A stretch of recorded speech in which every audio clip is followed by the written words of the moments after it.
Hi friends. இன்னைக்கு பார்த்தீங்கன்னா, இந்த இடத்துல பார்த்தீங்கன்னா, நான் ஒரு இம்பார்ட்டண்ட் லேர்னிங்காக தான் இந்த வீடியோ வந்து மேக் பண்ணியிருக்கேன். இந்த ஒரு லோவா மார்க்கெட் கட் பண்ணும் பொழுது என்ட்ரி ட்ரை பண்ணணும் அப்படின்னு வெயிட் பண்ணிட்டு இருந்தேன். ஸோ கொஞ்சம் ஒரு சின்னதாக வந்து ஒரு ரேஞ்சாக இருந்துட்டு ஸோ அதுக்கப்புறம் பார்த்தீங்கன்னா தான் மார்க்கெட் வந்து பிரேக் பண்ணியிருக்காங்க. இது பார்த்தீங்கன்னா சென்செக்ஸ்னுடைய சார்ட்டு. இந்த சார்ட்டில் பார்த்தீங்கன்னா 84,700ல் மார்க்கெட் வந்து இந்த ஒரு லெவலில் பிரேக் பண்ணி இந்த ஒரு லெவல் வரைக்கும் பார்த்தீங்க அப்படின்னா 84,250 கிட்ட வந்து மார்க்கெட் வந்து லோ வந்திருக்காங்க. ஒரு 450 பாயிண்ட்ஸ் கிட்ட 500 பாயிண்ட்ஸ் கிட்ட வந்து என்ன பண்ணியிருக்காங்க அப்படின்னா ஃபால் ஆகியிருக்காங்க மார்க்கெட்டு. இங்கே வந்து ஒரு ட்ரேடிங் சைக்காலஜி இருக்குது. ஸோ அந்த ஒரு ரீசனுக்காக தான் நான் வந்து இதை சொல்கிறேன். ஸோ இங்கே பார்த்தீங்கன்னா இவ்வளோ தூரம் நம்ம கேப்சர் பண்ணியிருக்க முடியுமா அப்படின்னு கேட்டால் டெஃபினட்டாக முடியாது. நம்ம வந்து எப்பொழுதும் ரெகுலராக என்ன நமக்கு வந்து பாசிபிலிட்டிஸ் இருக்கோ அதுதான் வந்து நம்ம பண்ண முடியும்.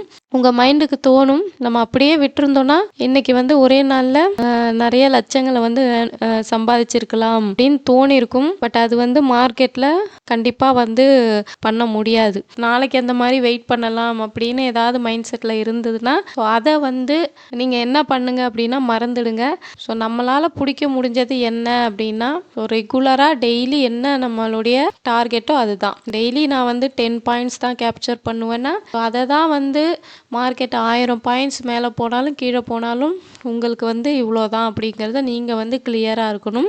நம்மளுடைய ஸ்ட்ராட்டஜி என்ன, நம்ம ரெகுலராக கேப்சர் பண்ணக்கூடிய பாயிண்ட்ஸ் என்ன, அதுதான் வந்து உங்களுக்கு வந்து எப்பொழுதும் மைண்டில் இருக்கணுமே தவிர நீங்கள் வந்து ஒரு நாள் மார்க்கெட் இவ்வளோ தூரத்துலேருந்து இவ்வளோ தூரம் ஃபால் ஆகியிருக்கு ஸோ இந்த இடத்துல நான் வந்து என்ட்ரி எடுத்திருந்தா இவ்வளோ தூரம் வந்து எனக்கு இன்னைக்கு ப்ராஃபிட் கிடைக்கும்னு எக்ஸ்பெக்ட் பண்ணக்கூடாது. அதே மாதிரி நான் என்ட்ரி எடுத்த பிளேஸ் இங்கே தான். ஸோ நான் அப்படியே விட்டுருந்தா எனக்கு இவ்வளோ தூரம் வந்து ப்ராஃபிட் கிடைச்சிருக்கும். நான் தான் இடையிலே புக் பண்ணிட்டேன், அர்ஜென்ட் பட்டுட்டேன் அப்படின்னு உங்கள் மைண்டில் ஒரு தாட் வந்துச்சுன்னா அது வந்து ஒரு ராங் ஒப்பீனியன் தான். நீங்கள் வந்து அதுக்கு முன்னாடியே குயிக்காக எக்ஸிட் பண்ணியிருந்தீங்கன்னா ஸோ உங்களுடைய ட்ரேட் வந்து ஒரு கரெக்டான ஒரு ட்ரேடு தான். நீங்கள் வெயிட் பண்ணுற அன்னைக்கு மார்க்கெட்டு ஸோ இந்த இடத்துல இருக்கும் நம்ம வெயிட் பண்ணலாம்னு நீங்கள் வெயிட் பண்ணுவீங்க. இப்படி போகிற மார்க்கெட்டு இந்த மாதிரி போயிடும், ஃபால் வந்து கீழே வராது. அதனால ரெகுலராக என்னவோ நீங்கள் பண்ணுறீங்களோ ஸோ அதை ரிப்பீட்டடாக பண்ணுங்க. அது வந்து உங்களுக்கு நல்ல ஒரு ப்ராக்டிஸ் ஆகிடும். நீங்கள் ஒவ்வொரு நாளைக்கும் ஒரு ஒரு விதத்தில் ட்ரேட் பண்ணாதீங்க.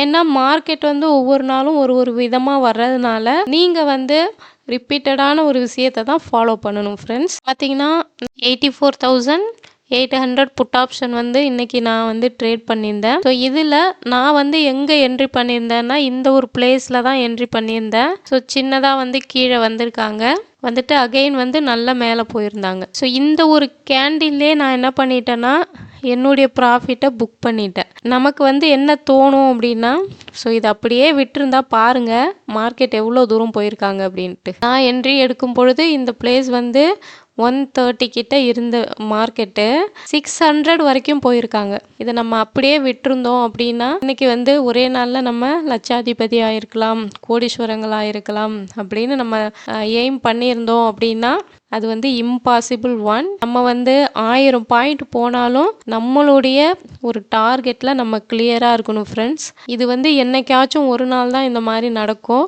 நம்ம ரெகுலராக பண்ணக்கூடிய விஷயத்தில் வந்து டிசிப்ளினை வந்து மிஸ் பண்ணாமல் ட்ரேட் பண்ணணும். Thank you friends.